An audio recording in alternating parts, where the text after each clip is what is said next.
Esse filme fez parte de um curso de extensão que nós fizemos lá na PUC. Foram 5 filmes. Esse foi praticamente o último, para fechar o ciclo do curso de extensão, exatamente para a gente poder compreender a totalidade, né? Vocês percebem que há umas coisas assim que dá a impressão que são fatos que vão acontecendo separadamente, né? Mas é isso mesmo? Vamos lá. Quem quer comentar?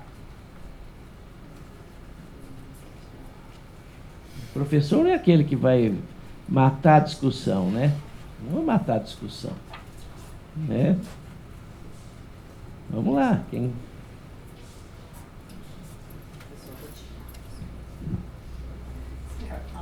A impressão que se tem que uma das mais importantes seria a desregulamentação, né? Ou seja, o sistema financeiro, o mercado agindo sozinho, sem qualquer intervenção governamental, enfim, e sem qualquer fiscalização, né? Sem qualquer...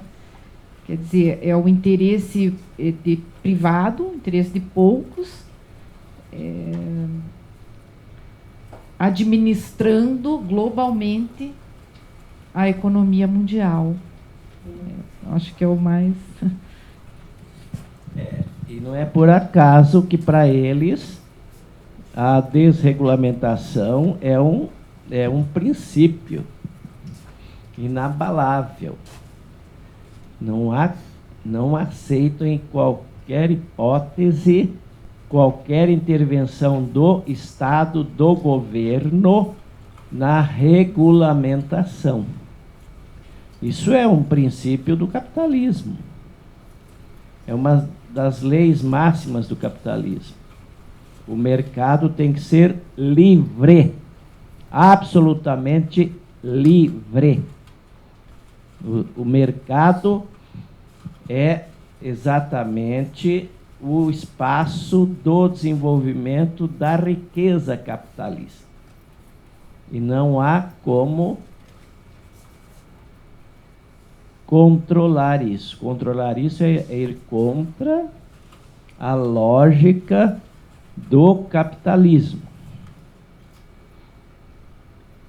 O objetivo do capitalismo é o lucro. Mas o lucro, não importa a forma. Estão entendendo? O filme não mostra isso? Não importa a forma, o importante é o objetivo ser realizado. Os meios para isso pouco importam. Quem são os atores, os que falam, os que estão dentro do filme? Vocês viram alguma relação aí promíscua? Esse filme, o título dele é Trabalho Interno. Na verdade, poderia ter dado um título melhor, Trabalho Sujo. Quem paga, em última instância? Quem paga são os trabalhadores. Alguém vai pagar. Quem que vocês perceberam ali envolvidos nessa trama diabólica aí de busca do lucro a qualquer preço? Quem estava envolvido nisso? Quem sustentava teoricamente? Quem sustentava no pensamento e na ação esta busca do lucro a qualquer preço? Tinha professores de economia?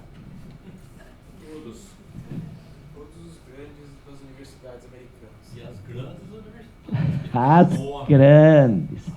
São as principais que fornecem. As principais que fornecem os grandes, né, ministros, os ministros da área econômica. Todos ouviram falar em Zélia Cardoso de Mello?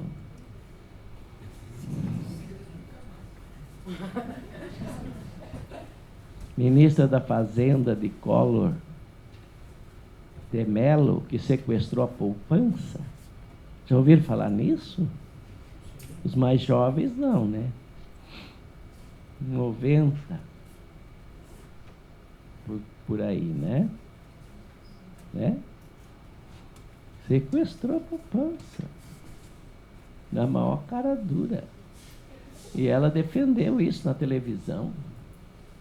Para segurar a inflação, tinha que diminuir o consumo. E para diminuir o consumo, tinha que diminuir o dinheiro em circulação. Porque, lógico, se não tem dinheiro, o preço cai. Por quê? Porque não tem dinheiro, diminui a quantidade de dinheiro circulando. O oposto é a inflação. Muito dinheiro circulando, os preços vão lá para cima porque tem muita gente querendo comprar. É a teoria capitalista. Tá? A teoria capitalista tem um princípio, que é uma lei básica, que é a seguinte: é oferta e procura. O que determina é a lei, chama-se lei de oferta e procura. Se tem um bem que é muito ofertado, o preço dele cai. Se tem um bem que é raro, o preço dele sobe. Então, uma Lamborghini, aquela linda que estava ali, ou um avião daquele, um jato executivo, o cara tinha 7. Vocês viram o que ele falou? Você não acha que é muito? Não, depende. Eu gosto de avião. Minha paixão, meu hobby é avião. Né?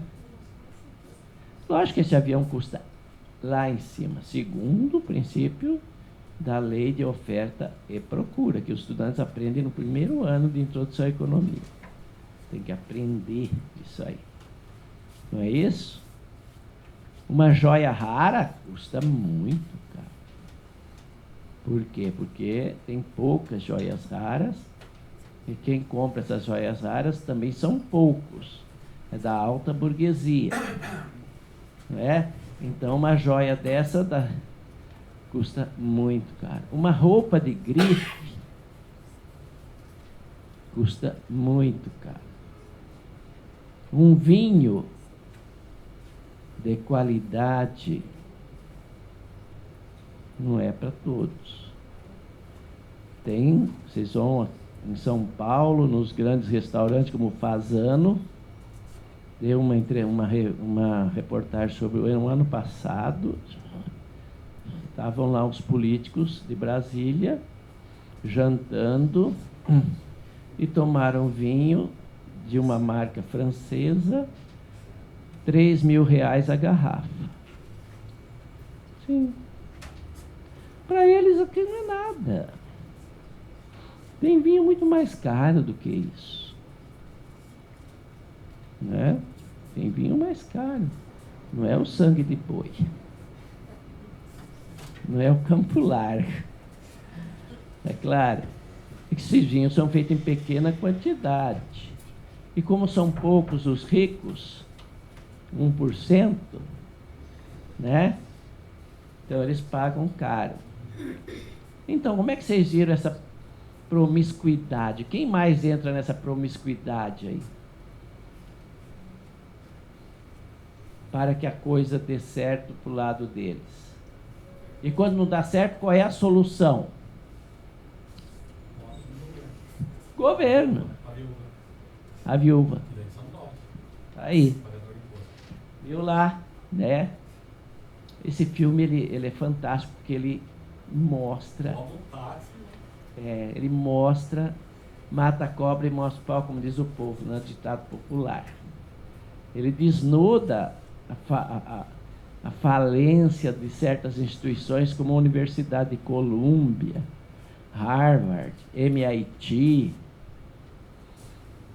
não é? Todos os homens do Morgan, do Stanley, do Citigroup, Citicorp, né, da AIG, todos grandes professores eméritos das grandes universidades norte-americanas e inglesas, não é? Quem mais está envolvido nessa trama? Hã? Políticos.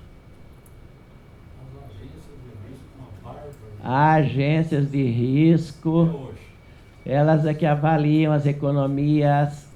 Quem é que derrubou a Petrobras há um mês atrás na avaliação? Uma agência norte-americana de risco. Porque eles têm interesse em abocanhar a Petrobras. Derruba as ações, cai o valor do ativo e eles compram lá embaixo. Tem um mega investidor que aparece nesse filme. Ele é um liberalzão dessa turma aí, é o mais inteligente do ponto de vista da comunicação, né? Ele fala George Soros. Esse cara, ele tem livros criticando o capitalismo.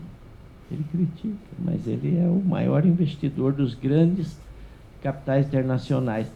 Ele é que está comprando agora ações da Petrobras. Então, tem um limite ali, mas eles estão comprando, está embaixo. Todo capitalista sabe que na hora que cai o preço é hora de comprar. Porque depois vai subir. Não é bom comprar na alta. Quem comprou casas nos Estados Unidos, comprou na alta. Viram? Viram a especulação imobiliária? O que é essa confusão aí de títulos? Deu para entender? Não é muita coisa. Mas deu para entender para vocês? Assim, deu para... Porque a gente vê isso na televisão, no noticiário, né? A Nasdaq caiu, Nasdaq subiu. Todo dia a Globo fala da Nasdaq, de alta tecnologia, as ações de alta tecnologia. A Bolsa de São Paulo, né? A Bolsa de Valores caiu, a Bolsa de Nova York subiu, né? Então essas agências de risco, elas sabem para onde mandar a turma ir, né? E sabe para onde tem que detonar também. E os governos ficam apavorados, porque eles têm que, de alguma forma, como é o caso nosso aqui, né, teve que derrubar a presidente da Petrobras. Ela foi derrubada. Essa história da Lava Jato aí, tem tudo, tem corrupção. Tem. Um monte. Mas o objetivo deles não é a corrupção, porque o que eles fazem é corrupção. É um discurso falso. Discurso falso. Porque o que eles fazem e sabem fazer na vida é corromper. Vocês não viram?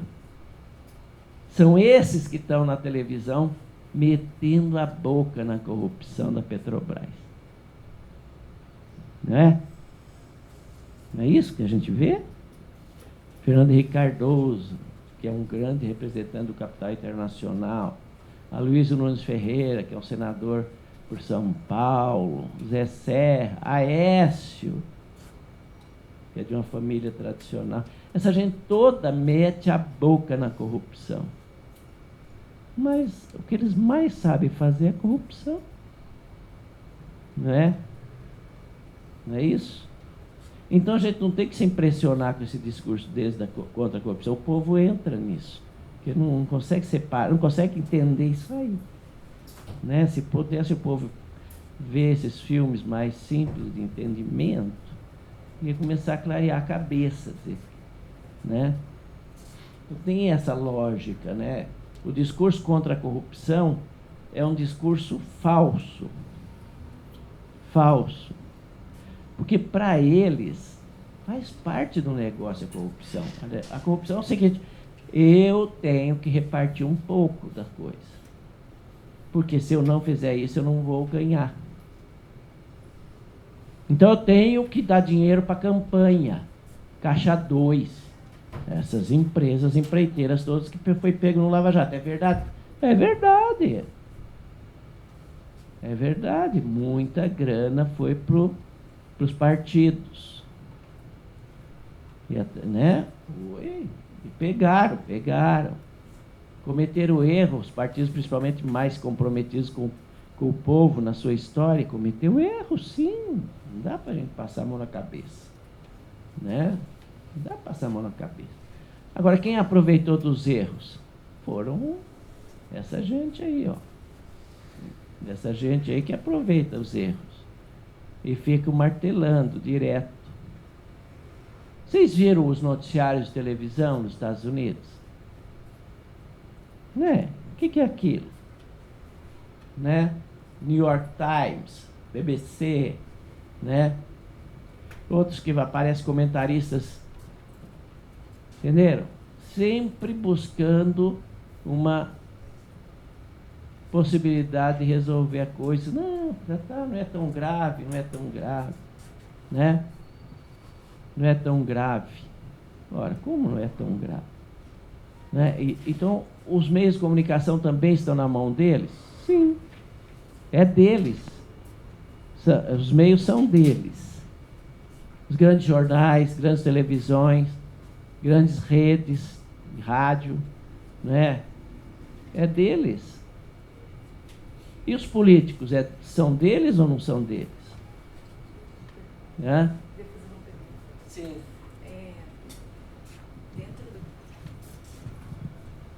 Pelo menos para mim, a impressão que fica do filme é que só é possível essa especulação financeira em virtude do espaço que o Estado permite que essa forma de negociação tenha. Dentro disso, qual que é o limite, de acordo com o seu pensamento, que o Estado poderia ter de intervenção na economia de forma que permitisse o desenvolvimento especificamente produtivo e que a especulação financeira tivesse uma forma de ser controlada e não se tornasse protagonista da economia, porque eu acho que é isso que acaba acontecendo, que permite que o setor produtivo fique vinculado à especulação financeira. Talvez isso que cause a maior instabilidade, por isso afete todos nós, né? Acabo tendo tendências extremamente conservadoras depois que você assiste um filme assim, com relação à intervenção do Estado na economia. Porque como que você vai acreditar que a mão invisível lá, né, que permitiria que que o mercado se autorregulasse, que efetivamente os atores teriam um bom senso de estabelecer um limite, né, para a sociedade de uma forma geral. Eu gostaria de saber o que o professor acha com relação a isso, né? Fala-se no filme em mais de 3 mil lobistas, e lá, curiosamente, entre aspas, é legal a atividade do lobista e a gente sabe pelo menos quem são os adversários. Tem até um lado curioso nisso, e sobre o lobista. E o curioso, outra coisa preocupante, a coisa é tão instituída, tão entranhada no poder, que aquelas mesmas pessoas continuam mandando na academia, mandando na política, mandando nas grandes corporações, ou seja, não mudou nada. E por último, assim, sobre a grande mídia e a nossa reflexão sobre o nosso mundo aqui, que claro, estamos tendo reflexo de tudo aquilo, mas o curioso é o seguinte, para nós refletirmos um pouquinho sobre a mídia. Saiu numa notinha de jornal lá, por exemplo, que a Vale teve um prejuízo de 9,5 bilhões num trimestre, e eu pergunto, ninguém ficou indignado porque é uma empresa hoje privada e nós sabemos como foi privatizada. Agora eu pergunto para vocês, o que teria acontecido com o nosso executivo lá se essa empresa fosse estatal? O executivo estaria morto, mais morto do que já está, porque iam fazer um estardalhaço em cima dos 9,5 bilhões de prejuízo num trimestre. Então a gente vê, a imprensa realmente é um absurdo que ela joga para um time. Então daí quando os empresários lá fizeram esse prejuízo de 9 bilhões, tá certo, tem lado conjuntural, caiu o preço do minério, a China deixou de comprar, uma série de coisas. Mas daí eles têm explicações fáceis para isso. Mas se fosse o governo, não aceitariam nem que caiu o preço do minério, nem nada. Então são reflexões, é a questão aí que os lobistas lá são legais. Aqui a gente só descobre que existe um lobista, claro que está cheio por aí é um para cada 5, é uma média de 5 por legislador dos americanos, né? Então aqui nós temos lá 600 legisladores, né, federais, entre Senado e Congresso, grosso modo, todo lá, somando a quase 600. Então, aqui também nós devemos ter uns 5 por deputado. Então, os deputados não trabalham para nós, trabalham porque os lobistas... Os comentários são precisos nesse sentido, né? Mais algum comentário ou pergunta? Bom, até lá vamos pensando aí, né? Eu acho que essa questão da regulamentação, né, que você está colocando, na verdade, seria o papel do Estado, a regulamentação no Estado capitalista, né, no Estado keynesiano, que exatamente fez a intervenção para sair da crise de 29, foi o Lord Keynes, né, o grande economista do século XX, né, nós tivemos grandes economistas que são insuperáveis, né?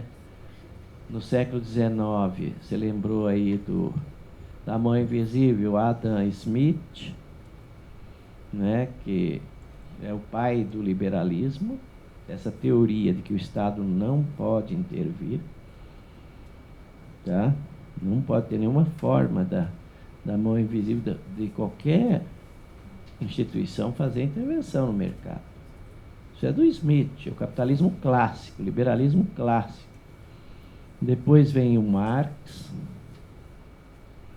né, que bate no Smith na teoria do valor-trabalho, que é o grande pensador do século XIX, que vai mostrar que o desenvolvimento do capitalismo só tem uma lógica, a exploração da força de trabalho. Não há mais nada.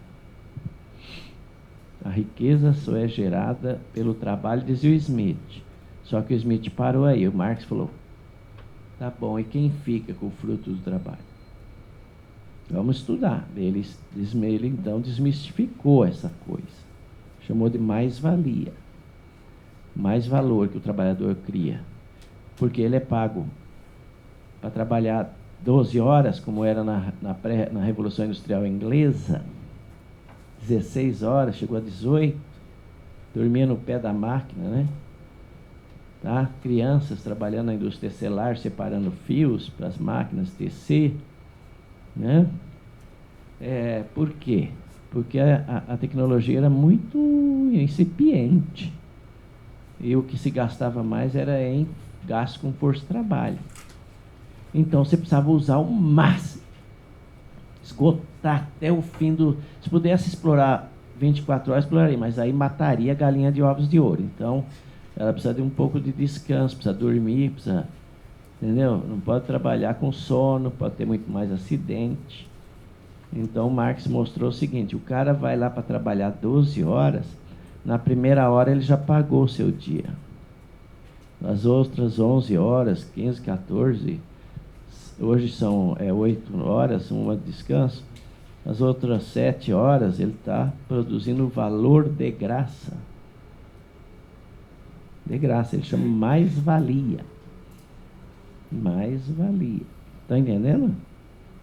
Então é 10 horas, 9 horas, hoje 8 horas, né? Na primeira hora, dependendo da unidade produtiva, ele já pagou o seu dia. O resto das horas, ele está fabricando mercadoria e não está recebendo mais. Porque ele já recebeu o seu dia lá no início do dia. Já foi pago. Então a parte do capitalista já separou ali. Na primeira hora, essa aqui é para o trabalhador. Agora é para mim. Essa acumulação, que o Marx chama de acumulação capitalista. Então, o que os velhos me diziam, não se pode intervir. Jornada de trabalho tem que deixar livre. Se puder aguentar 20 horas, puxa o bicho para trabalhar. Arranca o couro do bicho. Né? Meia hora de refeição, 15 minutos tá bom. Tá meia hora, uma hora, que isso? Ficar passeando por aí, visitando o shopping, que isso? Né? Vai, tá, entendeu? Come um lanchinho, né? Entendeu? É essa a história. Padrão chinês, né? Padrão chinês. Você viu lá? Você viu lá o padrão? Viu o padrão chinês que a mulher fala lá na China?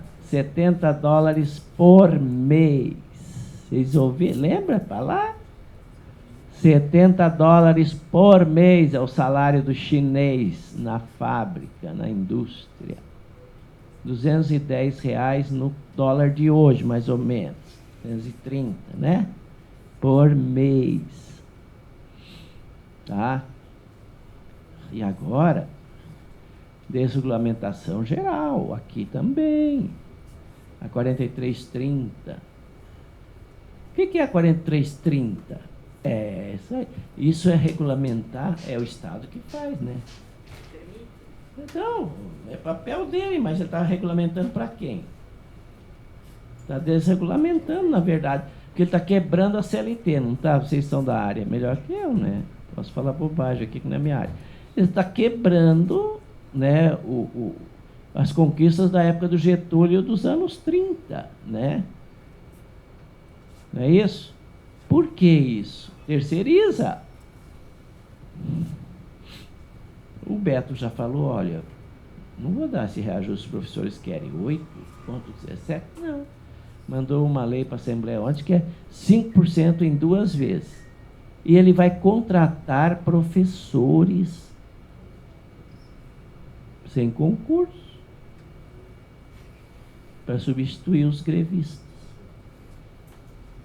É terceirização, né? Ele vai pegar lá e mandar alguém, né, trazer os boia fria para dar aula. As boia fria do interior, já ouviu falar nisso? Né? Boia fria tinha o gato lá que reunia eles de madrugada para botar no caminhão e para café, colher café, cortar cana, ganhava o dia. Só que tinha mais boia fria do que serviço, então ele escolhia os mais fortes, os mais dispostos, que rendiam mais. Botava no caminhão, o resto ia para casa, coitado, porque não tinha serviço naquele dia. Entendeu? A coisa é braba. Eu estou falando isso porque, quando eu era criança, a minha irmã, ela fez isso com a gente. A gente ia com ela para a roça. Ia catar café, colher café, que a gente chamava. Entendeu? Porque a família nossa era grande, eu tinha pouca renda e quando estava de férias da escola, ela juntava eu, meus irmãos pequenos, 13 anos, botava no caminhão, a gente ia colher café, colhia no interior aqui, Marília, no interior. Eu trabalhei lá na colheita de café, entendeu? Então boia fria era isso. Então a gente ficava olhando aquela turma que não ia, já estava velho, doente ali, entendeu? Mas o capitalismo não tem remorso. Essa coisa que a gente fica preocupado, que coisa que injusta. Eles não têm isso, isso para eles não existe, isso é coisa, entendeu? Vocês não viram que o cara fala? Não, o senhor não acha que é contraditório, que é injusto, que é imoral o cara ser acadêmico, depois ser participar do governo, depois ir para Lehman, para o Citicorp? Não vejo nada disso. Não foi isso. Então essa regulamentação o Estado faz hoje, mas faz de uma forma mais perversa do que se não tivesse, porque ele legitima essa coisa que depois, em qualquer demanda judicial, né, está dizendo, né, qualquer demanda judicial, isso já está, e fica difícil ganhar, né, numa situação dessa, qualquer coisa, né, porque o Estado acaba legitimando a exploração capitalista. Então deveria ser, se fosse um Estado popular, né? Popular. Mas os estados que nós conhecemos são estados da elite. Mas quem vota? Aí é o popular que vota. Mas quem domina o Estado? Aí o popular não pode dominar o Estado. Quando ele vai dominar, tem repressão. Os professores do Paraná mostraram isso. No mês anterior, quando eles entraram na Assembleia, lembra? O que os professores, na verdade, fizeram? Muitos nem entenderam bem. Porque eles disseram assim, olha, vocês não me representam mais. Bom, não, isso é o poder popular. Só o poder popular pode resolver essa situação. Só o poder popular pode resolver essa crise capitalista. Ela não tem saída. Isso o velho Marx já resolveu, teoricamente. O velho Marx levou 15 anos estudando, coitado, teve até furúnculo, tanto viver nas bibliotecas, pesquisando, para escrever o Capital. 4 livros. Ele sabe, ele não tem mais nada depois dele para dizer o que é esse negócio que nós vimos aqui. Entendeu? Ele desmistificou, quebrou com isso aí. Por isso que a turma não gosta do barbudo. Essa turma aí tem horror. Chama ele de comunista. Comunista. Você é um comunista. Né? Uma frase só me resumiu todo o trabalho dele. Uma frase. Resumiu todo o trabalho. Quando ele diz, os que não trabalham lucram, é aqueles que trabalham não lucram. Exatamente. O Marx então, o velho Marx, aí tem que voltar a estudar o velho Marx, o insuperável, como o velho Smith para o liberalismo, como o Lord Keynes para a intervenção. São grandes nomes, não importa para mim. Os caras que disseram alguma coisa sobre essa intervenção mesmo capitalista, o Keynes deu uma solução. Interviu nos bancos, na produção, e falou, vamos botar a casa em ordem. Enquanto a situação não estiver em ordem, não vamos liberar. E a partir daí passou a ter planejamento e execução orçamentária, gastos controlados, tudo. O velho Keynes diz claro, né? O Estado é um ente regulador por natureza, e ele tem que intervir quando ele percebe a crise. Vocês viram a ministra das Finanças da França? Ela foi presidente do FMI. Vocês viram que ela... O que ela disse? O que ela disse? Lembra? Lembra o que ela falou da crise? Eu lembro, teve algum dos momentos que ela falou que a turma foi lá para discutir um assunto e estava discutindo a amenidade e não falando no programa. Uma das partes que ela falou. Mas ela disse, quando o entrevistador falou, você não previu essa crise? Ela disse, não. Mas só previu depois que aconteceu? Só. É muita cara de pau. Muita cara de pau. Ela foi presidente do FMI. Eu não estou falando com qualquer pessoa. O FMI é o órgão criado pelo Lord Keynes. O Lord Keynes que inventou o Banco Central e FMI. Para evitar uma expansão da crise mundialmente. Então o FMI tem um controle e monitoramento de todas as economias capitalistas. Todas. O Brasil é sócio do FMI. E o Lula pagou todo o débito do FMI, antecipadamente. Eu achei que foi uma besteira, podíamos usar esse dinheiro para os pobres. Entendeu? Mais coisa para os pobres. Pagou o FMI. Não se paga, isso aí se joga para frente. Então, né? Droga, achou que foi um troféu para ele pagar a dívida do FMI. Pelo amor de Deus, tem que pagar a dívida com o povo. Em primeiro lugar, né? Fez grandes coisas, é verdade, eu reconheço, né? Fez grandes políticas sociais, sim, estou discutindo isso. Reconheçamos o que é verdadeiro, né? Mas fez grandes bobagens também, né? Então, essa discussão, olha, ela é fantástica, quando você percebe, né, exatamente qual é essa farsa, quando eles falam, não, eu não sabia, eu não previa. Se fosse o Zé Mané qualquer, o Manezinho da ilha, tudo bem, né, mas não falar isso. Vocês viram o Volkmann? Meu Deus, o que é aquilo? O Ben Bernanke, o que é aquilo? Todos eles em todos os governos, vocês perceberam? Todos eles em todos os governos. Do Bush, do Reagan, 85, o pai da desregulamentação. Ele e a Margaret Thatcher.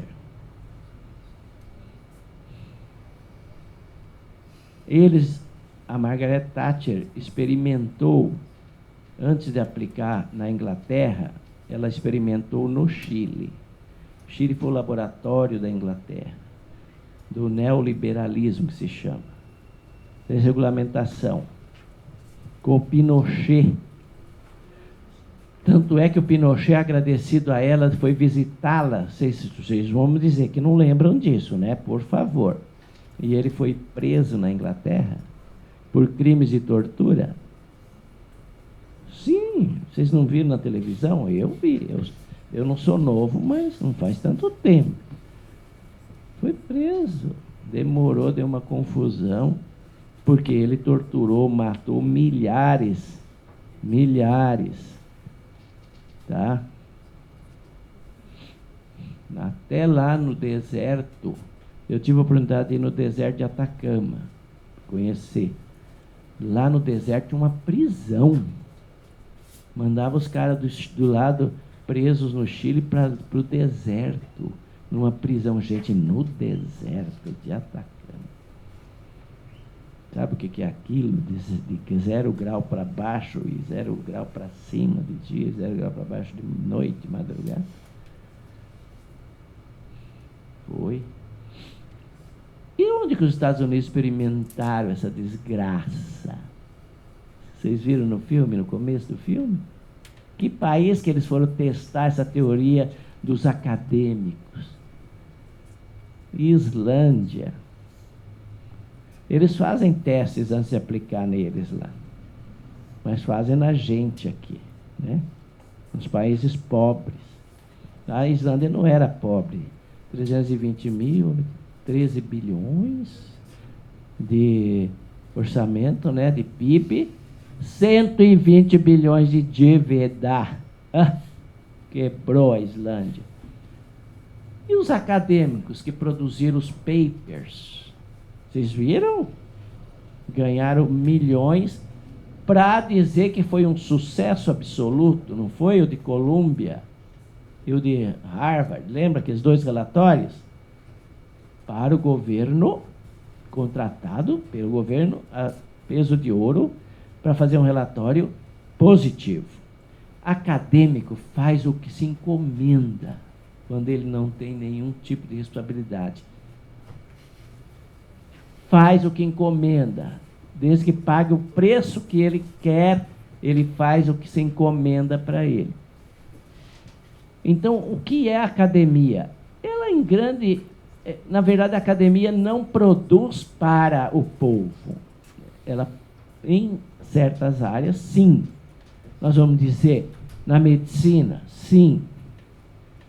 Apesar que grande parte da medicina hoje é uma medicina elitizada, né, de cirurgia, de estética, de cirurgia, né, e tantas outras aí, né? O Brasil é o país que mais faz cirurgia plástica hoje em termos mundiais, né? Relativamente à população que mais faz. Vem gente do exterior fazer aqui. Medicina que é para cuidar da doença e não da saúde, né? Não da saúde. Doença da vida. Né? O que os chineses falam. A gente passa a vida toda aqui correndo atrás do dinheiro e a velhice correndo atrás da saúde. Se faz no terceiro mundo. Né? A vida inteira correndo atrás do dinheiro e a velhice correndo atrás da saúde. Então, essa promiscuidade do mundo acadêmico é séria, né? Principalmente na economia. Mesmo no direito, né? Poucos são os advogados populares, né? Vocês estão militando há muito tempo no meio do povo, sabe disso. Quantos que vão para lá? Os advogados. Todos eles são de bancas caríssimas. Veja esse caso do menino lá, o deputado lá de Guarapuava, até hoje não julgou. Imagina uma banca dessa quanto cobra para prorrogar 6 anos, né? 7. Não tem júri ainda popular. Isso porque ele assassinou de gente que não é qualquer um, né? Mas, Se fosse o Zé Pastel. Ontem lá em Brasília. É deputada federal hoje a mãe do... Também. Ela ganhou porque ela foi lutada. Ela persistiu. Ela persistiu, ela se tornou importante porque ela disse: agora eu vou lutar pro meu. Perguntar para ela: você está lutando pelo seu filho? Não é só pelo meu filho, porque eu agora vou fazer disso a minha missão, sei lá. Ela na verdade, colheu os frutos de uma popularidade pelo que ela passou a enfrentar gente pesada. Ele não está enfrentando qualquer pessoa. né? Não era qualquer um, não. Oferecendo gente pesada, muito dinheiro. Então você vê que os grandes advogados são bancas milionárias. E vocês viram no filme, quando lá na Islândia mostraram os carros que estavam lá fora e a banca de advogados lá dentro? Vocês viram o que aconteceu com os bancos de lá? Foi diferente do que aconteceu com os bancos aqui? Foi diferente? Me conte. Onde é que está o Bamerindos? Onde é que está a Caixa Econômica de São Paulo? Onde é que está o Banestado? Me conte. A gente está falando... A gente está vendo esse filme aí, mas tem que estar com a cabeça aqui. É a mesma coisa que nós vimos aí, está acontecendo aqui todo dia. Ou não? Ou eu estou delirando? Estou delirando. Porque é o mesmo sistema, é o mesmo tipo de governo. Esse aqui é lógico, não vai dizer que a Dilma é exatamente igual. Não é exatamente igual. Só que o poder não está com a Dilma. A Dilma é uma pessoa numa estrutura de poder montada há séculos. Desde o período do Império. Vocês acham que Magalhães, essa gente toda aí vem do Império? Vai ver a genealogia dessas famílias. Sarney. Essa gente vem lá de trás, são famílias quatrocentonas, como as famílias curitibanas também. São famílias de origem portuguesa. Né? Braga, Macedo, entendeu? E assim por diante. Araújo, e descendente de portugueses. Não é? Então você tem aí uma situação que a gente tem que compreender. Ver um filme desse, passa a tua cabeça para o Brasil, mas será que aqui acontece isso? Vale do Rio Doce, o que é? O Vale era estatal, nós estamos acabando de dizer. O que sobrou de bancos públicos? Caixa, Banco do Brasil. E o que mais?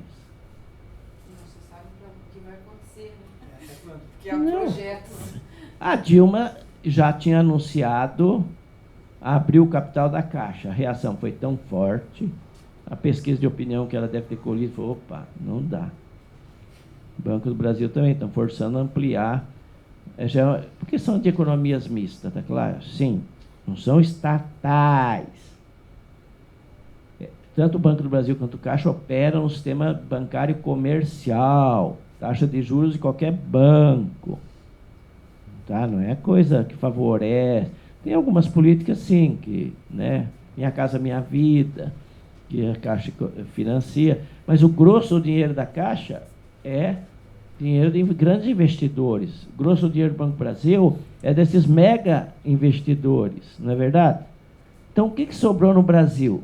Desregulamentação. Gente, isso vem desde o Collor. Depois o Fernando Henrique acelerou. O Lula deu uma brecada, mas já sobrava pouco, depois do Fernando Henrique. CSN foi lá no Collor, só, como Ministério Nacional. Depois, ele não conseguiu mais, porque veio o impeachment. E aí o Fernando Henrique fez o resto. Tá? A incorporação, a venda do Banestado, foi no governo Fernando Henrique. Não foi? Foi. O Banestado, para ser saneado, precisou de 5 bilhões. O Banco Central entrou com 5 bilhões. Saneou o banco, pagou tudo que ele tinha e tal, que ele devia de empréstimo. Aí, vamos vender. O banco está enxuto. Vamos vender. Aí entra o quê? O Itaú comprou o principal. Pagou 1,5 bilhão. 3 bilhões e meio, quem vai pagar? Governo do Estado do Paraná. Está pagando até hoje. As estradas sucatearam primeiro para depois privatizar. Sucatearam, quebram, aí fazem a limpeza e vendem a parte boa para o Itaú e a parte podre, que nós chamamos de títulos podres, que é dívida para receber. Jesus não recebe mais, empresários safados que pegaram dinheiro desse banco, o deputado que pegou dinheiro desse banco para se eleger, não pagou. E ninguém mais está atrás deles. Entendeu? Esqueceram essas dívidas todas. Vai pegar o caso de outros bancos, Banco Santos, o Banco Econômico, lembra desses bancos? Também privatizados. Não é a Caixa Econômica do Estado de São Paulo? Quem comprou? Um banco espanhol. Santander. Nossa Caixa é Santander, é verdade. Nossa, é Santander. Veja como esses bancos cresceram no Brasil. Estão percebendo? Como esses bancos estrangeiros cresceram na economia brasileira. Hoje eles estão entre os 5 bancos mais rentáveis. Quem é o ministro da Fazenda da dona Dilma? Vamos trazer para o Brasil esse filme. Vamos, porque está acontecendo na nossa cara. Levi. Banco Bradesco. Bradesco, principal executivo. Principal executivo do Bradesco. Quem é que apresentou o projeto de ajuste fiscal? O Levi. E o Levi foi para Londres semana passada dar uma conferência para mega investidores. Ou seja, vender o Brasil para eles. É o que eles fazem bem, né? Que eles são banqueiros. E eles querem dinheiro no banco deles. Estão entendendo? Querem que o dinheiro venha, os dólares venham para o banco deles. Então eles vão lá vender o Brasil.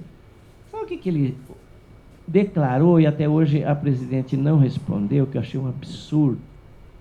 Ele declarou para os mega investidores em Londres: o papel do Estado é preparar o terreno para a economia privada. Essas foram as palavras dele. Ninguém do governo fez crítica a isso. Ninguém. Que eu também acho um absurdo deixar isso sem resposta. Não pode. Tinha que a Dilma falar. Antes dele abrir a boca, ou ele falou porque ela consentiu, né? Porque não é possível falar uma coisa dessa aí. Se não levou um puxão de orelha, porque foi consentido. Não tem outra, para mim, não tem outra explicação isso. Chegar lá nos principais mercados financeiros do mundo e falar isso. Ou seja, nós estamos no comando da economia do Brasil. Nós, banqueiros, estamos lá. Pode ver que vai ser uma festa geral aqui. É isso. Então, isso que está aí é no mundo, porque o capitalismo não é mundializado. Se ele é mundial, ele é igual em todo lugar. Ele é diferente no grau de desenvolvimento dele. Mas na sua lógica, ele é igual. Não pode ser diferente. Capitalismo é capitalismo. Não é isso? Como bicho é bicho, como cadeira é cadeira, capitalismo é capitalismo. Não tem outros termos. O capitalismo busca a rentabilidade do capital. Sempre a rentabilidade do capital. Esqueça ter coração. Não pode ter coração. Economista, capitalista não tem coração e sentimento. Porque se tiver, não pode ser um bom economista. Você lembrou uma coisa que eu acho que é bom lembrar, que está dentro do filme, no coração do filme. Eles perderam alguma coisa? Eles perderam algum centavo? Qual foram as primeiras medidas tomadas pelos governos? Financiamento para recuperar. Dinheiro a custo perdido, não é empréstimo. 1,5 trilhão de dólares para salvar as empresas fraudulentas. Mas por quê? Com dinheiro de quem? Do povo. O sistema americano, não sei se vocês conhecem, o sistema americano ele é o seguinte: consumo, consumo, consumo e consumo. Os americanos são os mais consumistas do mundo. Deu para ver no filme, né? A casa, você tem uma, mas não está satisfeito. Você tem que ver uma outra, você tem que ver uma outra. Eles são movidos ao consumo, eles são doidos para consumir. É igual a gente aqui também, não é que vai a supermercado, né? Que vai a shopping, meu Deus, compra. A primeira pergunta que você faz, eu vou precisar? A primeira pergunta que você faz quando vai comprar, eu vou precisar? Eu estou precisando? Eles não, oh, que maravilha. Aquilo aos olhos salta, coisa linda. Põe na bolsa, porque tem dinheiro. Põe na bolsa. E sai do shopping lotado, não vai usar. Um exemplo emblemático disso é quando tem um lançamento lá, que eles posam numa fila para no outro dia parece um bando de animais. Nos Estados Unidos, absurdo, é bem, acho que é bem isso. O dia da liquidação lá é um horror. Então lá eles comem que nem doido, né? Engorda. Você sabe como é que eles são. Né? E consome. Como é que eles arranjaram dinheiro para consumir? Derivativos. Vocês entenderam o que são derivativos? No começo, como é que diabo, que palavra? Mas eles usam essas palavras para ninguém entender mesmo. Não importa, esse povão aí não precisa de saber disso. Né? Então usam as palavras bem inglesas, né, para ninguém entender mesmo. É o seguinte, eu tenho uma casa, eu quero consumir. Quero comprar um carro, um iate, e eu vou lá e hipoteco. O banco me dá um monte de dinheiro, aí eu gasto. E o banco negocia a minha hipoteca. E aí vai, aí passa para o segundo, aí passa para o terceiro, entenderam? Gente, uma casa, vocês viram quantas vezes pode hipotecar? Entendeu? Isso é o seguro. Vocês viram o que é o seguro? Eu faço seguro carro. Aí eu negocio o seguro carro. Né? Vai para frente. Né? Entendeu? É só papéis que diz que você tem um crédito. Só que estourou, de repente não tem mais, acabou, desvalorizou tudo, acabou. Eu fui lá pegar, não tem. É igual 29. Elevaram a taxa de juros lá em cima. Todo mundo, então, deixou de consumir para cair os preços, né? E todo mundo foi investir, porque a inflação estava alta, então não dá para comer. Isso é igual a inflação aqui no Brasil, nos períodos dos anos 60, 70, você chegou a ter casos de você ter que comprar, receber, né, quase que diariamente para fazer compra, porque você não dava mais para o final do mês, não. Lá também você tem situações que você tem que receber de manhã, de tarde, de manhã, para poder comprar as coisas, porque se for esperar o final do mês, você não tem, o seu dinheiro sumiu. Então as empresas faziam adiantamento para você. Vale. Já ouviu falar em vale? Ninguém nunca usou vale, entendeu? Também. Ó, valezinho aí. É o dinheirinho que vai antes e depois desconto. Essa coisa leva ao quê nos Estados Unidos em 29? Quebrou tudo. Por quê? Todo mundo jogou dinheiro nos bancos e aí ninguém mais consumia. Então as fábricas estavam... O banco investindo na fábrica, a fábrica comprando máquina, a fábrica produzindo, é igual a fábrica de carro agora. Ó. No Brasil já tinha 4, aí já tem 20 agora. E não para de vir fábrica. E tem limite. Está estocando o carro agora, né? Acabou aquela política de baixar IPI, de financiar carro para as empresas venderem, na verdade, 48 meses, 80 meses. Tudo política para beneficiar o capital, né? Todo mundo tem seu carrinho, né? Que maravilha, eu tenho meu carrinho, Em 80 meses você pagou 3, né? Mas tudo bem. Daí lá, você comprou um, podia ter comprado 3, né? Mas tem o meu carrinho. Por quê? O Estado fez uma política de consumo. Não é porque nós saímos da crise no Brasil, não entramos na crise, que agora estamos entrando de cabeça, porque não tem mais. Acabou o dinheiro da viúva, né? Acabou o dinheiro da viúva. Então não tem mais. Mas então o Lula e a Dilma fizeram uma política interna de renda, bolsa. Então isso estimulou a economia e a crise foi sendo empurrada com a barriga. Agora os homens lá cortaram a torneira. Acabou, vocês aí se ajustem. Porque, ó, entendeu? Então vamos ser, ajuste, e o ajuste está pesado. Juro para apartamento usado, vocês viram?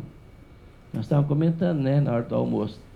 Por que tem tanto apartamento novo sobrando que você tinha que glosar lá em cima o juro do usado para ninguém comprar usado? E tem que dar 50% do valor. Meu Deus, antes era 10, agora é 50. Então, para comprar um novo, né? Por quê? Porque quem manda na indústria da construção civil? Essa gente aí. Eles que mandam nos governos, que mandam nos parlamentos, quem financiou deputados, senadores, as empreiteiras que estavam na Petrobras. Aí perguntaram para o empreiteiro, mas por que vocês fazem isso? Ué, por que nós fazemos? Porque nós precisamos de obra. Nós precisamos de obra. E quem que tem obra? O Estado. Quem tem dinheiro? O Estado. Então nós temos que dar dinheiro para eleger essa gente, para a gente poder ter dinheiro. Ele foi muito cara de pau. Pelo menos assim. Ele disse como os caras diziam aí, pega os depoimentos. É coisa assim, você fala, credo, não tem coração? Que bicho horroroso. Não, o nosso negócio é fazer obra. Para fazer obra eu elejo deputado, senador, presidente, faço qualquer coisa. Eu financio, faço caixa 3, 4, 5 e eu quero é o retorno. Um deles falou, vocês acham que nós vamos investir, financiar de graça, dar dinheiro de graça? Isso não existe. Ele falou isso não existe. Empresário não dá dinheiro de graça para ninguém. Empresário empresta. Ele falou, empresta. Eles fizeram empréstimo. Eles chegam por nos dois lados, inclusive, né? Nos dois cavalos. Nos dois cavalos. Puseram, por exemplo, na Aécio e na Dilma, sabendo que ganha. Financiamento de campanha, quem ganhou me deve. Eles fazem assim, eles repartem bonitinho. Inclusive para candidatos de esquerda. Inclusive para candidato de esquerda. Eu lamento, não vou citar nome porque eu não acho bom, eu me sinto até mal em citar nome, porque, entendeu? Mas candidato de esquerda pegou. E na hora da deduragem apareceu na lista. Caramba! O que é isso? E a reforma política que está aí agora, empacada no Congresso, está passando. Mas do jeitinho que aposta, né? Vai ficar pior. Vai ficar pior. Não, é o seguinte. A reforma, na verdade, não está acontecendo. A reforma, remendo.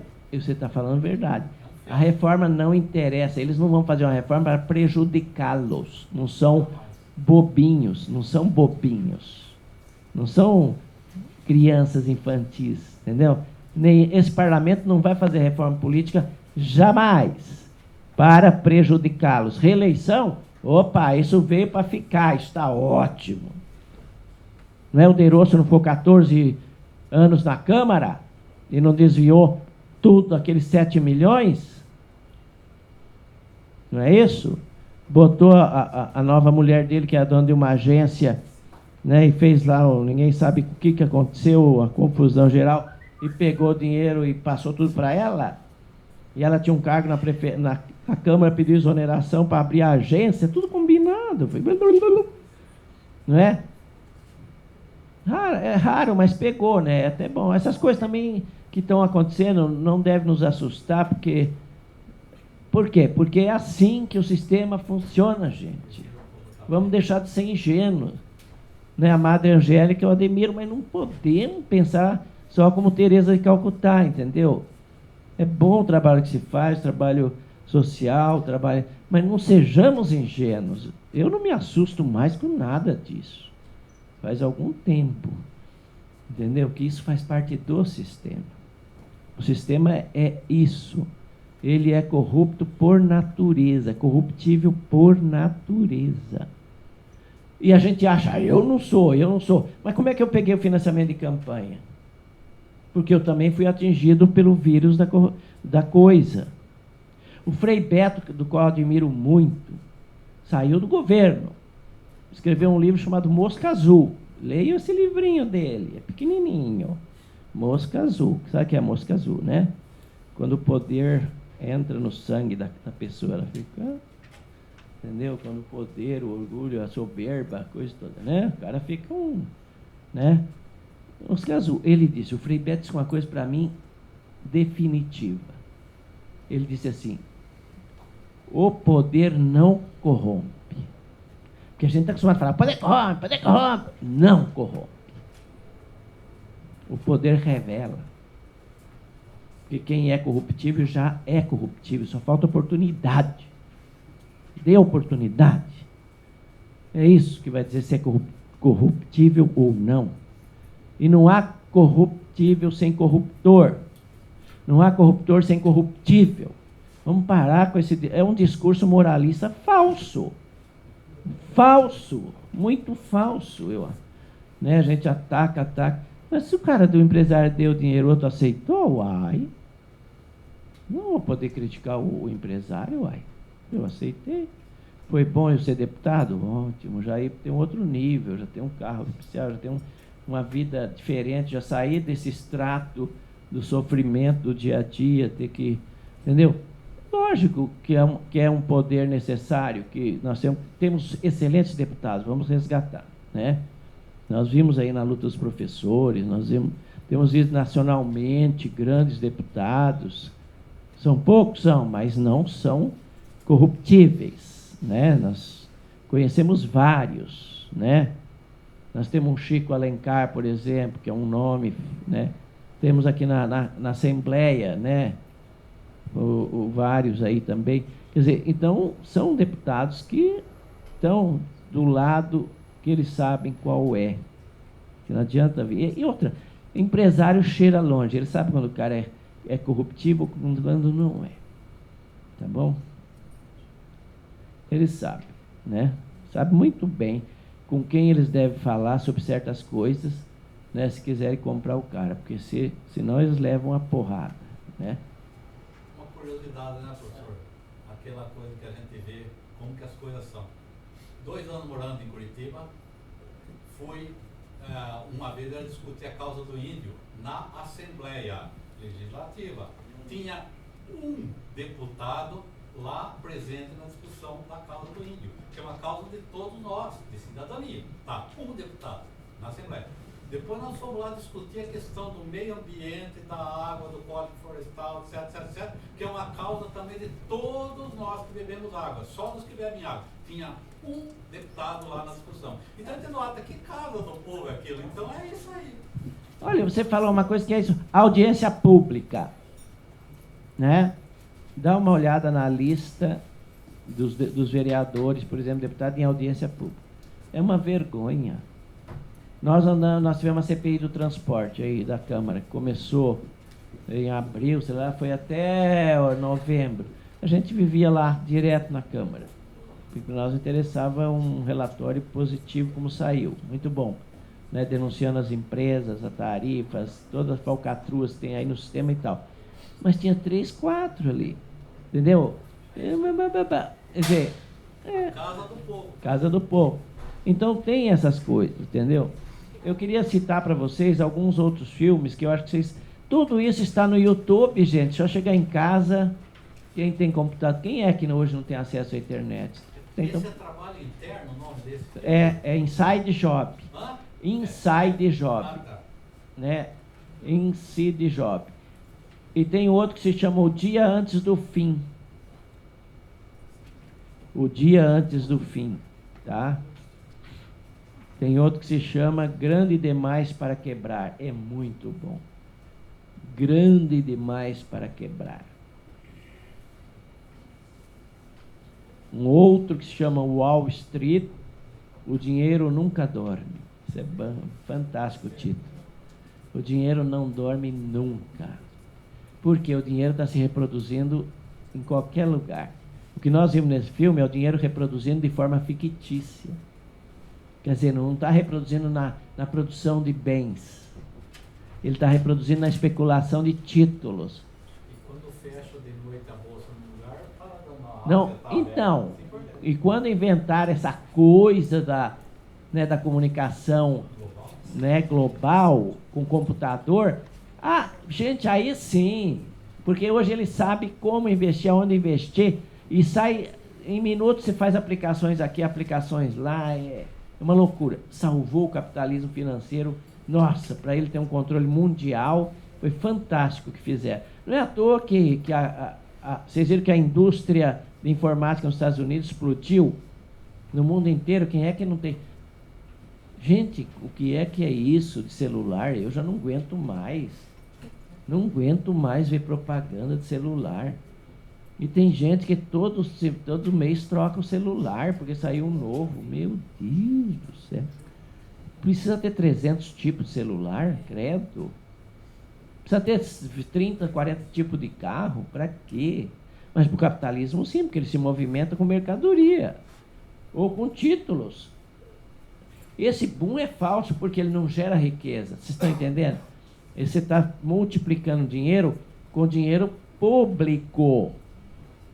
É dinheiro tirado dos impostos que o Estado dá de graça para essa gente que quebrou a economia americana. Isso é que é pior, quem paga, o povo nem sabe que ele paga. Estão dormindo em barraca. Nos Estados Unidos hoje, quem foi para lá recentemente que ficou impressionado com a quantidade de pessoas morando na rua. Impressionado. Perderam tudo, vocês viram ali as casas, mato, tomando conta, né? E acabou, não pagou, perdeu, e né, aquela família lá da Costa Rica, ou de não sei de onde ali, né? Aquela mulher falando, né? Que essa situação que eles ficaram, né? O marido se matando para poder pagar aquilo. E tem um outro filme que é A Grande Virada. Então repetindo, o dia antes do fim, grande demais para quebrar, Wall Street, o dinheiro nunca dorme, A Grande Virada. Com o Inside Job, né, trabalho interno, que eu diria trabalho sujo. Esses são os grandes filmes para se ter uma visão do capitalismo. Professor, em português, você lembra algum título em português de livro sobre essa questão lá deles lá? Não, sobre a crise tem muito livro, né? Eu não dei memória. Puxando assim de rápido. Tem muita coisa. Se você vai nas livrarias aí, dá uma olhada nos franceses, tá? Traduzidos. Os melhores analistas hoje do sistema mundial, sistema capitalista mundial, são os franceses. Tem o Valéry Stein, norte-americano, é um grande. Ele tem um livro sobre Valéry Stein. WALLRSTEIN. Esse cara tem um livro que é um livro sobre economia mundo. Esse livro é um livro dos mais vendidos, ele é um autor marxista, né? E ele mostra a mundialização, ele mostra que o sistema é mundializado. E quanto mais mundializado ele for, mais válvula de escape ele tem. Né? Por isso que ele precisa estar implantado, depois da internet, das comunicações, ele passou a se espalhar pelo mundo inteiro, e ele então vai jogando com as situações de cada país para ganhar sempre mais. Não é à toa que veja bem, o Banco Central, o Conselho Monetário Nacional, o Copom, acabou de baixar uma resolução elevando a taxa de juros. Eu acho o seguinte, nós estamos na medida inversa do que o Lula fez, estamos voltando a elevar a taxa de juros. Não foi à toa que o Levi foi para Londres, dizer assim, sinalizou que a taxa de juros vai subir, que eles podem mandar os dólares para cá, porque aqui vai ser o país, já é o país que mais remunera no mundo o capital financeiro. É fantástico. O Brasil tem a maior taxa do mundo. Tá? A maior taxa do mundo. Sabe quanto que é a taxa de juros nos Estados Unidos? Não chega a 1%. Não chega a 1% ao ano. Na Europa também. Aqui é 17,5% o spread bancário. O que o governo tem feito? Os governos, não adianta situar um, não, porque aí não importa nem o partido. O papel do governo é sustentar esse negócio aí, viu? Por mais que a gente não, goste e tenha votado, eu também, mas a gente não tem força. A gente elege, mas não tem força para mandar. Quem tem força para mandar é essa gente que está no Congresso. Só a bancada evangélica tem 150 deputados. O presidente da Câmara é também um pastor evangélico. Eu admiro todas as religiões evangélicas, católicas, não tem problema não. Estou discutindo o que eles estão fazendo lá dentro. Ele faz culto dentro do Congresso, ferindo a Constituição, que não permite você ter um crucifixo. Escola pública não pode ter, porque você não determinar uma religião, né? Entendeu? Ele faz culto lá, ele chama os pastores e faz culto. É uma loucura aquilo ali. Faz o que ele bem entende do Congresso, quer dizer, ninguém manda mais Constituição. O STF nada fala? O que é isso? Que é o guardião da Constituição? Vai fazer o quê? Então nós temos aí um Congresso que piorou e que a composição do Congresso é hoje majoritariamente de grandes empresários rurais, industriais, financeiros, comerciais. 80% do Congresso Nacional é dessa gente que sustenta essa coisa aí. Senado, sindicalista diminuiu. Então, o sistema de poder ele é montado há muito tempo. O presidente chega lá, mas ele chega lá com a estrutura feita. Estão entendendo? Tem gente que fica, ela não faz nada, meu Deus. Escuta, o que ela tem feito? Cada vez que ela perde, ela cede mais. Agora teve aquela votação lá, né, da semana passada, aquelas votações. A Previdência tá. O Renan e o Cunha foram almoçar com ela no Palácio. E o Renan é tão cara de pau, né, que ele diz, olha, a situação está difícil, presidente, está muito difícil. Então, olha, eu não sei, eu mapeei os votos lá, mas está muito difícil, presidente, porque tem ali aquela turma lá de 10 lá do partido tal, que, olha, sabe, nós vamos ter que fazer uma negociação, presidente, como é que sabe? O que é? Eles querem a diretoria lá da Eletrosul, o outro que é da Eletronorte, o outro que é da Eletro não sei o quê, o outro que é uma diretoria do Banco do Brasil. Eu acho bom a senhora dar, sabe? Porque senão eles votam contra.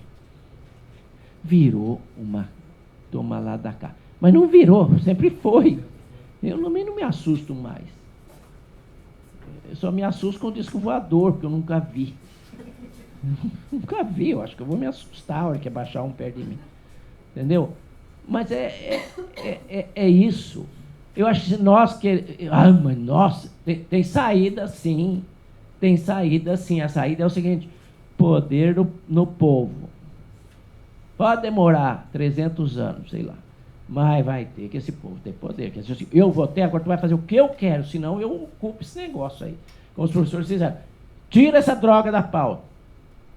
Não vou tirar. Ah, não vai? Invadiram lá. Não invadiram, ocuparam. Invasão, quem fala são eles.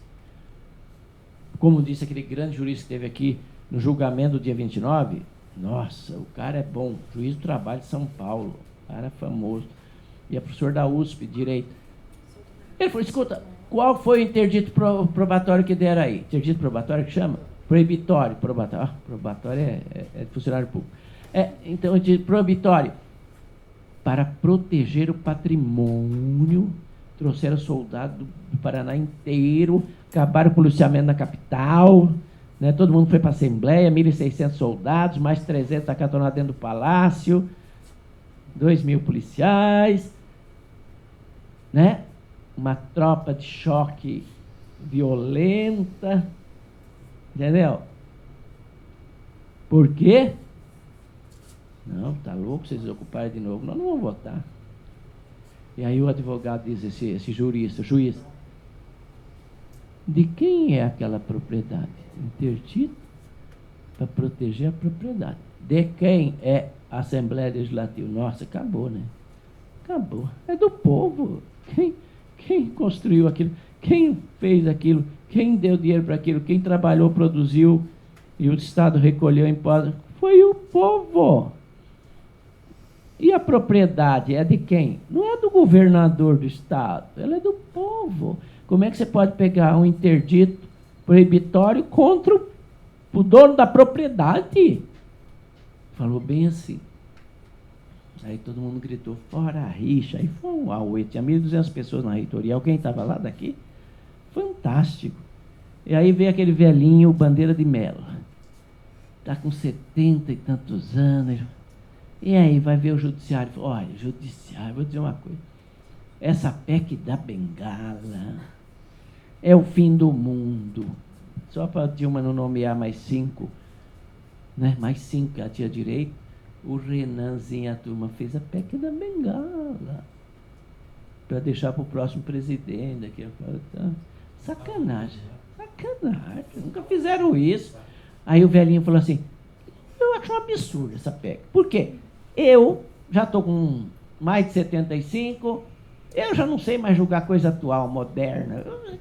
Para com isso, mas me bota um homem com 75 anos para julgar coisas atuais. Ai, meu Deus do céu. Ele falou bem, que é isso? Né? E falou muito mais coisas assim. Está nas redes aí, é só vocês verem. Está tudo nas redes. Gente, desculpe se avançou o tempo, mas é essa conversa solta aqui para ver se serviu para alguma coisa, né? Eu sou otimista, sempre. Ontem nós ganhamos uma pequena batalha de 30 anos, que foi o julgamento do relatório do transporte coletivo no Tribunal de Contas do Estado. E nós temos 5 entidades nessa cidade que empunharam essa luta e nunca desistiram, que é o SENGE, o companheiro Fanini, que está sempre junto com a gente. Nós temos uma reunião hoje aqui, inclusive, 5 horas. 5, Deus me livre, já foi. Aí, perdão, vou terminar. E também a Associação dos Professores da Federal, que eu represento, o Sindicato dos Bancários, os Urbanitários, APP, nós nunca desistimos. Os últimos 3 anos que nós pegamos firme nesse negócio, ontem foi julgado, finalmente. 2 anos de enrolação, os empresários interpuseram a ação derrubar liminar, aí foi de novo para ele ser ouvido, foram todos ouvidos, que disseram que não foram ouvidos, aí o juiz deu para ele. Tá, finalmente, ontem julgaram, puniram os antigos gestores, com multa, responsabilidade sobre a licitação eivada de irregularidades.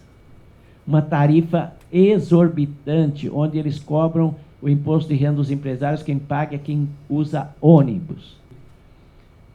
O ônibus Ibribus, que custa R$624 mil para carregar 50 pessoas, enquanto um biarticulado custa 583, é mais barato, para carregar 200 pessoas. Só porque é moderno, é ambientalmente correto, eu também acho que tem que ter, né, que é elétrico e é diesel, mas pagar 624, meter a mão no dinheiro.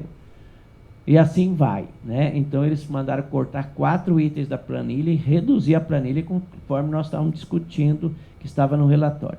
Então, gente, é isso. Desculpe ter avançado aí na hora. Professor, não tem jeito.